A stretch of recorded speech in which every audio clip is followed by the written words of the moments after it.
It's 1972, an election year, and once again, black people are running for their lives. Reasons are things like the King Alfred Plan, the concentration camps that were used during the Second World War to house Oriental Americans are now being refurbished to confine their new residents, i.e. black people. Brothers and sisters, there is a place for you in America. This is the King Alfred Plan. This verse is what literature at all in Kemetic thought speaks to the conditions of our people. And Shaka Amos gave me, it's on camera. Not this one, brother, I don't need to do that. And I want to point that out too. I don't need to share information in a way that makes the brother look like he's foolish. Because again, there's a sharp contrast between having incorrect information and being malice with one's information. So I don't need to do that. The King Alfred Plan, as encoded in the Torah, says, what is the King Alfred Plan for people that don't know? The King Alfred Plan was developed in the 1960s. It came out of COINTELPRO. It is the idea that when blacks start to become consciously aware of themselves and they become a trouble in America, the King Alfred Plan is a government-based program to check us. Anyone that is not familiar with the King Alfred Plan, I adjure you to check it out. But I can't take the time to tell you it because I need you to just pay attention to this. In Deuteronomy 28, verse 34, God says that He will curse us. One of the ways that He said He will curse us, He said that you shall be driven mad by the sight which your eyes see. If you study the King Alfred Plan and you hear some of the things that they intend to do, it is intended to cause almost insanity by the things that you will witness. So I'm taking the phrase in the Torah in Hebrew that says you shall be driven mad by the sight your eyes see, and I'm writing it in Hebrew.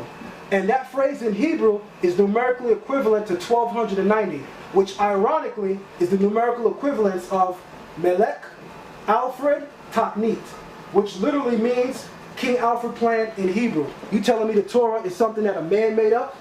Come on, cut it out. Everybody knows at the least bit this book was wrote at least 1,000 years ago.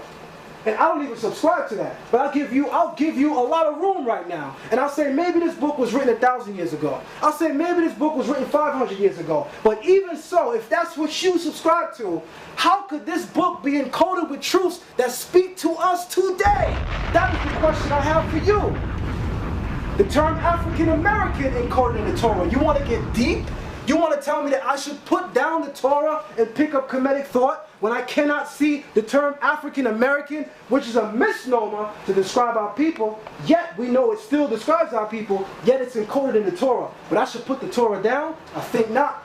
Deuteronomy 28 verse 65 says, your feet shall find no rest in these captivities, such as America as we are in right now. And brothers and sisters, we still behind closed doors.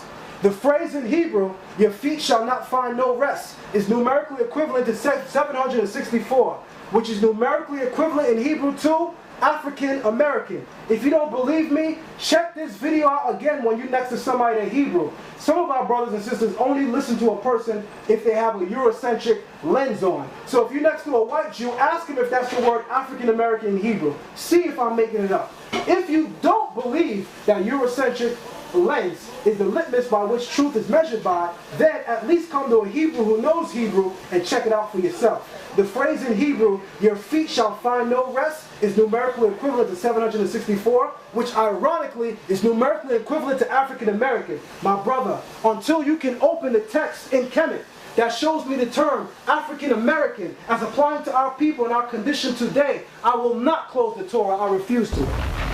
The transatlantic slave trade included in the Torah. The phrase in Hebrew, the Lord shall bring you a nation, the Lord shall bring a nation against you from afar, from the end of the earth, which shall swoop down like the eagle. Nesher in Hebrew is an eagle. I don't know why they put vulture. I can read Hebrew. That's the difference between you pointing out all these translations, like the Pentateuch, which is a translation. I'm glad you agreed it's not the original. I have no problem with this, because I actually can read this. I never said the all right, no problem.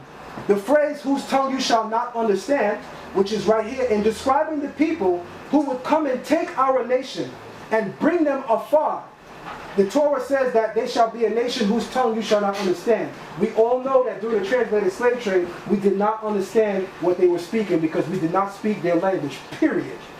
That statement in Hebrew is equivalent to 1227. As I showed you, every Hebrew letter has a numerical equivalent.